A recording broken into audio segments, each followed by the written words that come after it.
Hello everyone and welcome to Hello Designer's first live workshop. For those of you who don't know me, my name is Anuscke and I'm a brand identity designer. For those of you coming back for more, welcome back my friend. Okay, so in today's workshop we are going to talk about Stylescapes. How to harness the power of Stylescapes when creating a design for you or for your client. Our host Shreyansh is going to share with us his process of how he does the Stylescape process with his clients. So without further ado, let's dive in. Okay, I think we can, if it's okay with you, I think we can get going. This is going to be recorded and published again later, so then people can just watch the replay as well. So is that fine with you? Yeah, sure. We can start now. So for those who don't know me, there is only one person here. It's a weird name, but for those who don't know me, I'm Shreyansh. I'm a brand designer at Designr Technologies. I also work as a freelance designer, and today we'll be talking about Stylescapes. So Stylescapes is a really important part in the design process, and I see a lot of people missing it and not using this important part in their process. And I have done the same when I was a beginner. I used to use the Stylescapes in my process, but now that I know the importance of them, it is now a really important part in my process. So let me just share my screen. Okay, is it visible? Yes, we can see your screen. Okay, that's great. So let's start with our presentation, this topic about Stylescapes. But Stylescapes is a pretty I don't know. I mean, I don't like the word a lot because it doesn't define what it is and how we are using it. So I like to define it in a different terminology, which is to bridge the language visual gap. And here's what I mean by that. Suppose you started a project. Both you and your client got expectations with it. You think you will nail it as a designer and you will get a great piece for your portfolio. And the client will get her business to new levels and nail it in her industry. You both are happy, you signed the contract, you had a call with the client, she told you about all that she need, and now you started designing. You showed her your first concept, and unfortunately, that's not what she wanted or what she was expecting for. You designed the second concept, and the same happened again. Now she's guiding you to design what she wants, but you interpret it differently. And that's pretty usual because you have to understand that both you and your client comes from a different background. You're a designer, you have got strong terminology about what some things means, but your client is not that specialized in terminology. So what sometimes what the client means is not what you're thinking it is. And then you get into a loophole when you're designing something. You get into a loop when you're designing something and the client is not liking it, and then you're designing something else, but that's not what the client wanted, and suddenly you are in a frustrated loop, and you think that now the time has come to quit, and the client thinks that you're not the perfect designer for them, and everything ends. You just quit the project, you just end the contract, and you're done with it. But now that's where the bridge comes in. The bridge that helps to bridge the language and visual gap between you and your client. And here's how I like to define it. A stylescape allows communication between language and visual to be bridged, enabling everyone to be on the same page before going into the design phase. It creates the visual framework in which a brand will live, and it drives the future design that's to come. And when I say that in other terms or in a simpler term, it means that the stylescapes gives direction to your design that's yet to come. And when something gives direction, it brings clarity. And that's what we want, right? We don't want things to be frustrated. We don't want to interpret stuff differently. We want to be on the same page so we can carry forward the design from where we are to where we want to take it. Now, a lot of people ask us, how should we start? But that's not the question should be. The question should be, where should we start from? Because when we are in the design phase, we have started already. So now is the question, where should we start from? And I always suggest to start from this started. Now, what I mean by that is you start from the discovery phase. In the discovery phase, there's one thing that I always like to do is to talk about the brand attributes. The brand attributes are nothing, but it defines the look, the feel, the personality, the tone of voice, and the culture of a company. There's a lot of other stuff that comes into brand attributes. These are the main things that you should be focusing on when designing the stylescape. These are the main things that you should be focusing on, that you should be listening to, you should be asking to your clients to get the clear idea of what is it that they're looking for. And after that, you gotta have to ask questions. Because questions is the most powerful tool for you as a designer in this industry. You want to get the most stuff out from the head of your client. And these are some great questions that I always like to ask in the discovery session. It gives me a clear idea on what they're looking for. What other design accomplish similar goals? Which competitors are you lean toward in terms of design? What do you like about them? What you don't like about them? And here's the question that is really important. What does X means to you? Because I said, you and your client comes from a different background. And sometimes what something means to a client is not what means to you. And that's why you should always ask this question. If the client is saying that, oh, I need some modern logo, I need to give it a simple feel, I want it to be elegant, you should ask, what does simple means to you? What does elegant means to you? And going back to our questions, the client will tell, okay, this is what I mean by simple. This design is what I mean when I say simple, and stuff like that. And it's always good to ask for references or inspirations, because if the client has got some references or inspirations, that's great. And if it doesn't, then don't worry. This is just an optional question that you should be asking. It doesn't really mean anything, because a lot of times when clients come to me, they don't have any inspiration or references, and they have just come depending on my expertise, and that's totally okay. So after you have got all the matter, everything you have extracted and stuff, you have asked questions, and I always suggest to record the call that you're on with the client, because that helps you to get stuff collected. You can take notes, you can record the call, and when you have got all the stuff, organize it, because there's a lot of things going in someone's head. And when you have got collected with all these things, first thing you want to do is to organize. And when you have got organized everything, start searching. And this is the part where people get confused. What should they be searching for? So when you're designing a stylescape, here are the main things while designing a brand identity that you should be searching for. You should be searching for the user, and user is a really important part of it, because we're designing not for the company, not for the products that they are providing, not for the services, but for the user, because it is the user who will be interacting with the design of the company. So I focus a lot and gives a lot of time in finding the user. I go to a lot of websites, find the perfect one. And again, a user is defined back into the discovery phase with the client. So be really clear on that. You can always ask for demographics and psychographics of the user and who's going to be the target audience and stuff. Then you want to be searching for images. Now, images are a really important part of the design, because when you take an illustration versus an image conveys more feelings than illustrations. And that's why they are like really important parts of the design, and you should be really curated for it. You should be searching for really curated images, really focused images that serves a purpose. Then the colors. Now, there's no question, colors are a really great, really important part in the design process, and they're like the base of it. Then the typography, the illustrations, the icons, the UI design, textures, patterns, and then few of the things that I always add in my stylescapes.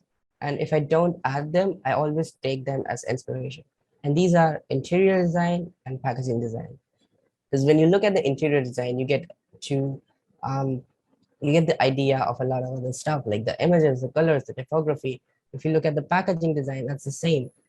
And that's why I always search for interior design and packaging. I I actually go for packaging design inspirations in my design process at first, and then I go back to images and colors and typography and other stuff. Now, once you have got all these things, you have got collected with all of these things, um, you gotta have to combine them all. But before combining them all, I'd like to share some resources where you can find all these things. So the first one is Unsplash, Freepik, Envato, Pinterest, Shutterstock, Dribble, Behance, Colors, Awards, and Adobe Colors.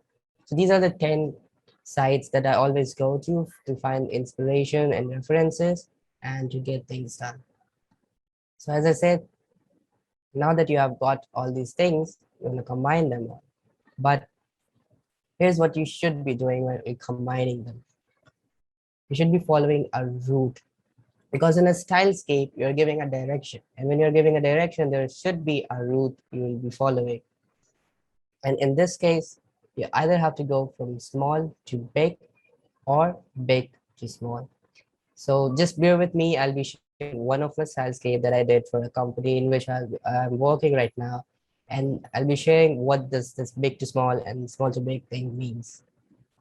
And always be clear with this. Always like give importance to this, to make sure there is a nice flow in your design, to make sure there is a nice flow in the stylescape. So like in the mood board, you just take all the references and inspiration, arrange them in a nice layout, and present it to the client. But when it comes to stylescapes, there should be a nice flow. There should be a route that you should be following in your stylescape to give the brand, the design that's to come, a direction. And here's the pro tip: use mockups to level up your design. Because a lot of times, maybe you don't get the right packaging, you don't get the right UI designs in the mockups. So you always use mockups to level up your design in this landscape. So let me just switch to Figma, where I've created a stylescape for one of my clients. And we can start with this. So hopefully you guys can see my screen. And I don't always start from scratch. I always start designing the stylescape from this template that I've created. And this template I created taking Jeremy Mura, he's a great designer, taking his template in mind. And here's what I mean when I said big to small. So you can start with the user, then the typography, the colors, the images, the illustrations, textures, patterns, icons, and logos. This is a lot of stuff. And this is the stylescape that I designed for my client. So this is the user that we chose in starting. So the client, they were a tech company. They were providing services as web development and SEO and other stuff. And they were targeting young entrepreneurs. So remember I said big to small or small to big. So here's what I meant by this. If you look at the user, this is the biggest element in the stylescape. Then you move on to the typography and color thing. They're a bit smaller than that. Then you move on to these UI designs. Then you move on to illustrations. It's just a bit smaller than them. And then you move on to the icons. And that's what I meant by these, big to small and small to big. But a stylescape should follow a simple route. And this is a route that I created for one of my clients. So I started with the user and the typography, the colors, the UI design, the illustrations, some elements that the company can use, the gradients, and then the icons and the logos that I got. Some of them are fictional companies, some of them are their competitors. And this really helps to get a clear idea on how the company should move forward with their design, how the company should move forward with all the attributes and the like all the knowledge that we have gained, all the information that we have gained throughout the process. And then we just want to present these things. So don't start just the presentation, just show them, don't start with just showing them the concept, start with a nice presentation. So here's how I always like to start. So start with the cover page, and then we move on to objectives first. So in this case, the objective was to develop an identity system for DigiYogi that reflects the brand attributes and personality best to the target audience, making them feel connected with the company. And when we start with the objective, it moves the client from the personal circle to the more of an objective circle. We want to guide them not to take their personal preferences in mind, but to focus on the design more objectively. And that's why we always start with the objective, to move the client from the personal circle to more of a like logical circle. Then we focus on the attributes that we chose for the company: simple, young, fresh, friendly, modern, bright, etc. And then once we are done with the objectives and the attributes, we move on to concept one, which is this. So I always like to show the stylescape in two different um, perspectives. First one is this is the half of the stylescape that I designed, and the second one is in this form. So you can always create the presentation as you want. It really depends upon you. It's your choice how you want to take this. And then I always show them uh, another slide with the entire stylescape in one face. So it really depends upon you how you want to present the stylescapes, but this is the layout that you should be following. You should start with the objective, the attributes, and if possible, you can also add challenges here before the objective to give the client a clear idea on why we are here. And then you can just simply end with a thank you. And this is just one concept that I share with the client, and you can always share like 2 or 3 concepts. Don't go above 3. 3 is the max and 1 is the least. So if I'm like really clear with where I want this brand to where I want to take this brand to, I start with concept 1, and that's the only thing I present. But a lot of people go with 2 concepts or 3 concepts. That's totally fine. It really depends upon you. If you're clear, then go with only 1 concept. If you're not clear, then you can move on with different concepts.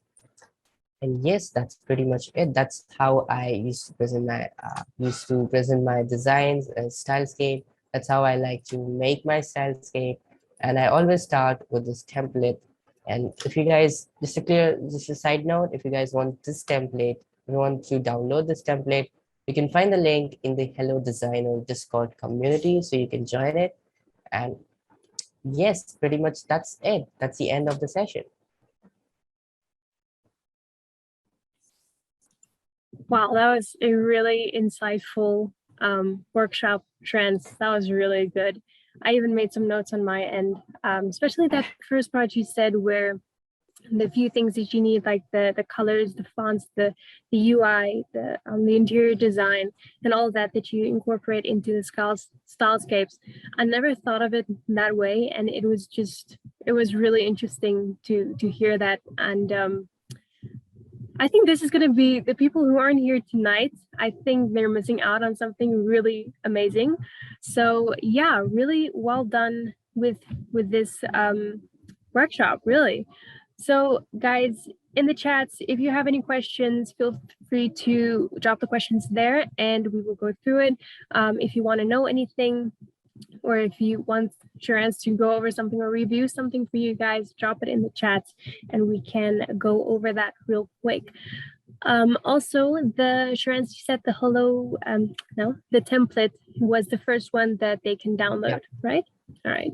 And it is available on the Hello Designr community. So if you're not part of the Hello Designr community, you can DM me on Instagram and I will be in touch with you to make you join, or at least to let you join the community, which is really awesome. So Shreyansh, is there anything that you want to maybe talk about stylescapes? I realize this is a broad subject, and maybe if there's something that came to mind with you.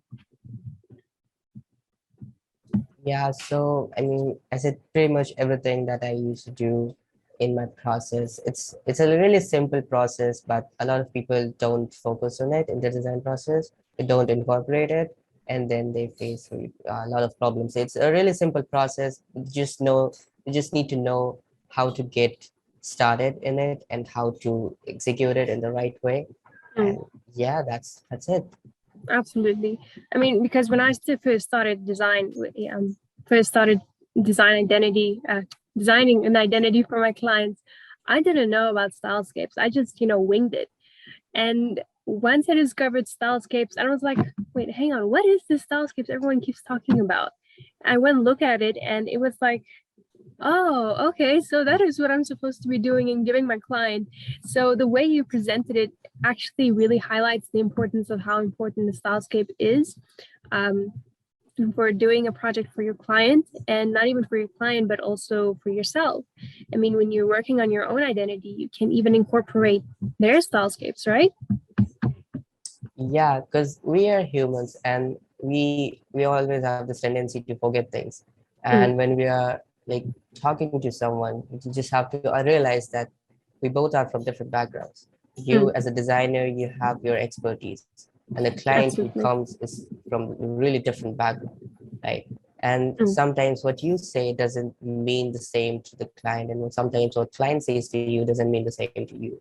And that's why, because of this language and visual gap, there comes a lot of difficulties in the process. And that's what we gotta have to just clear it out. We want to be on the same page with the client. And that's when client starts interacting with you. And that's when the design process becomes really fluent.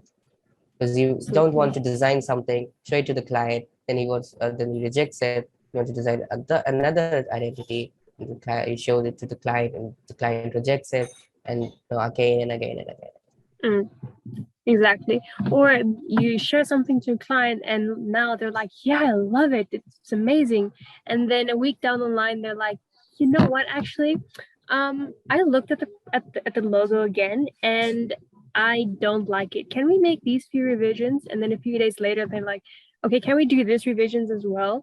So you're a month down the line, let's say at the worst, and you have completely changed from the project that the concept that you originally gave your client to what you have now, due to you didn't properly do that Stylescape step with them. Yes, and we can always go back to Stylescape to see where we started from. Because what I always used to do is, after the discovery phase, I design the Stylescape, present it to the client, we decide the direction. And once we are done with the direction, every time I present a concept to the client, we always go back to the attributes and the Stylescape that we chose to keep in mind that, yes, that's what we decided to go on in the starting. And that's what we'll be doing in this presentation too. With that direction in mind, we'll be designing all the concepts and the identity here. Right, absolutely. Because like like you said, we're all human, and everyone has like a natural sense of design they always refer to by default. And when a client says, you know what, I like this type of design, this, let's say, for example, they like abstract gradient things. Right. They like gradient things, and they put that in the Stylescape and everything. You know where you're going, where if you don't do that, it's complete mess. So it's really great what you discussed. It's really great. All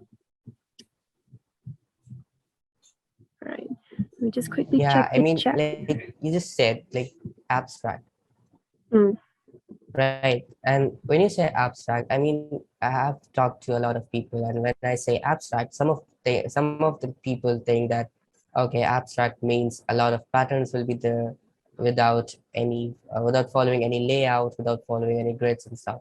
When I say abstract, some of the people think that there will be a lot of colors in it without any borders. They'll be mixed up, and they'll have solid stuff and other stuff. And because a single word means different stuff, because we all are from different cultures, we all have got different languages and different background, and that's why this gap happens between all of us, and that's natural.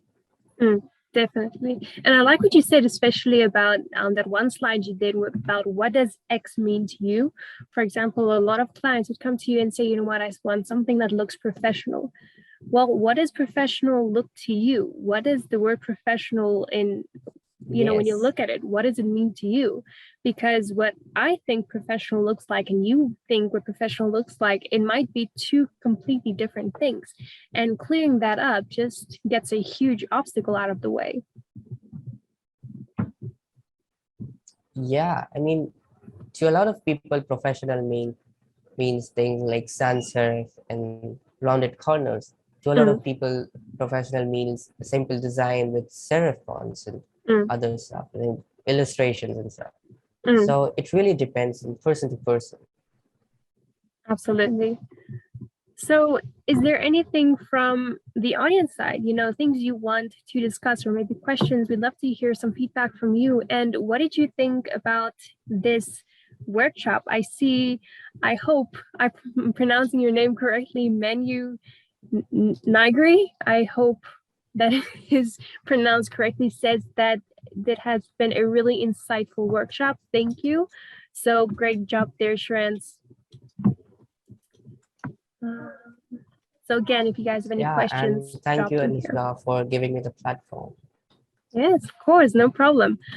So those of you who have joined who does not know what Hello Designr is a platform that I created specifically for self-taught designers where they can learn design and strategy, where we can grow together as a community to help each other grow, essentially. So I don't think there's exactly a thing from you're better than I am, but there's this thing of we're as equals and we're growing together. We're helping each other grow. So if you guys want to be part of the Hello Designr community and get the free template that Shreyansh has prepared for you, feel free to send me a message on Instagram and I'll get in touch with you and get you actually into the community. What I'll do is I will post my Instagram link and also Shreyansh's link on the chat, and then you guys can reach out and connect. We can also connect with you. So let me do that real quick before I forget.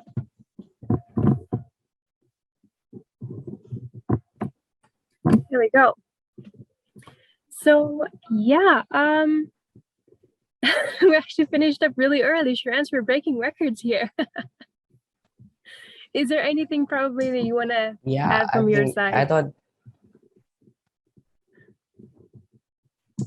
I added everything that I could add from my side, but yes, there is a question that a lot of people ask when starting the design process, and that's what's the difference between smooth mode and Stylescape. And I want to be like really clear on it. You can take Stylescape as an evolved form of mood board. So when you're designing a mood board, you're just collecting pieces which you think are correct. You match it with all the questions and everything. You collect pieces, you arrange them in a nice layout, and yeah, and then you present it to the client. But when you are just designing the stylescape, it's when you get really focused on it. You follow a certain route, you make sure that there's a nice flow, and you always try to tell a story, because stories are a really important part. And while designing a stylescape, you should be really focused on creating a story. You want to relate it to the user every time you're designing the stylescape, because user is the person who will be interacting with the design, not the CEO, not the founder, not you, not the marketing agency, the team. It's the Absolutely. user who will be interacting with the design. So you should be always focusing on the user and connecting your elements with it every time. Absolutely, definitely true. So I think if you want trends, I see there isn't exactly questions. I think your workshop was really in depth. I don't think anyone has questions. But if you want, I think we can probably wrap things up here if you want.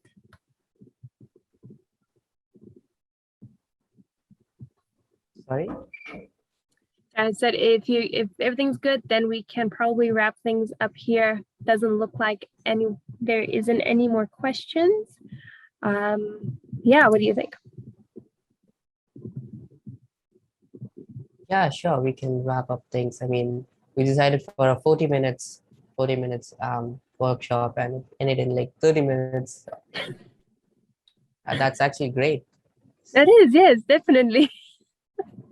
Okay, so guys, just a quick recap again. This workshop is recorded and there will be a replay of it available on YouTube in a few days or so. If you want the replay, I will post it on a notification on my Instagram account. It is anuscke.tech. The link is in the chat if you guys want to check that out. I'd love to hear back from you guys. You know, what did you think of this workshop? Any suggestions or anything like that at all? I would love to hear you guys' feedback. And yeah, like Shreyansh mentioned, the free template will also be included in the Hello Designer community, so which is also a bonus for joining. But I think that is all from my side. I'm gonna ask this again, Shreyansh, before we sign off. Anything from your side? Yes, so just before we sign off, a really big thanks to everyone who's here. Big thanks to Anuscke for giving me the platform. And I hope this workshop helps you in any way and helps you improve your design process or design game. And yeah, that's pretty much it. You can follow Anuscke on her Instagram. The link is in the chat. You can join the Hello Designer community. And yeah, that's pretty much it. Wonderful. And also don't forget to follow Shreyansh here as well. He's giving me credit, but not himself. So you can follow him also on Instagram by Rich with Designs. And yeah, I think that is all then. Everyone should have a fantastic evening, morning, afternoon, wherever you might be. I hope you enjoy it. And we will definitely host another workshop very soon. So yeah, let's stay in touch.